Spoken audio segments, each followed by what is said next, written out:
மேட்டூர் அணையின் நீர்மட்டம் முழு கொள்ளளவை நெருங்கி வருவதால் உபரி நீர் திறப்பு 50,000 கன அடி முதல் 75,000 கன அடி வரை அதிகரிக்கப்பட உள்ளதாக தெரிவிக்கப்பட்டுள்ள நிலையில் காவிரி கரையோர மக்களுக்கு முதற்கட்ட வெள்ள அபாய எச்சரிக்கை விடுக்கப்பட்டுள்ளது. இது பற்றிய கூடுதல் தகவல்களை எமது செய்தியாளர் ராஜசேகரன் வழங்க கேட்கலாம்.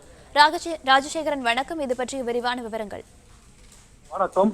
மேட்டூர் அணையின் நீர்மட்டம் இன்று மாலை 118 அடியை எட்டிய நிலையில் நீர்வரத்து தொடர்ந்து அதிகரித்து வருவதால் அணை நிரம்பி எந்நேரத்திலும் மேட்டூர் அணையிலிருந்து உபரி நீர் திறக்கும் நிலை உருவாகியுள்ளது.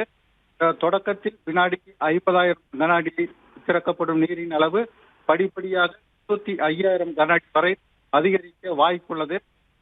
காவிரி கரையோரம் மற்றும் தாழ்வான பகுதிகளில் வசிக்கும் மக்கள் அனைவரும் பாதுகாப்பான இடங்களுக்கு செல்லுமாறும் அவர்கள் உயிர் மற்றும் உடைமைகள் பாதுகாப்பாக இருக்க தகுந்த முன்னெச்சரிக்கை நடவடிக்கை மேற்கொள்ள வேண்டும் என்றும் ஸ்டான்லி அணை போக்குவரத்து உதவி பொறியாளர் முதல் கட்ட வெள்ள அபாய எச்சரிக்கை விடுத்துள்ளார்.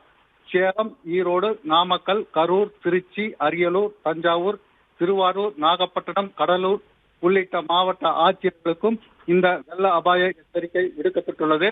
இன்று காலை 116.89 அடியாக இருந்த மேட்டூர் அணையின் நீர்மட்டம் இன்று மாலை 118 அடியாக உயர்ந்துள்ளது. அணைக்கு வரும் நீரின் அளவு வினாடிக்கு 80,000 கன அடியாக அதிகரித்துள்ளது. விவரங்களுக்கு நன்றி ராஜசேகரன். பிளே ஸ்டோர் மற்றும் ஆப் ஸ்டோரில் இருந்து பாலிமர் செயலியை QR கோடு மூலம் பதிவிறக்கம் செய்யுங்கள். செய்திகளை உடனுக்குடன் பெறுங்கள்.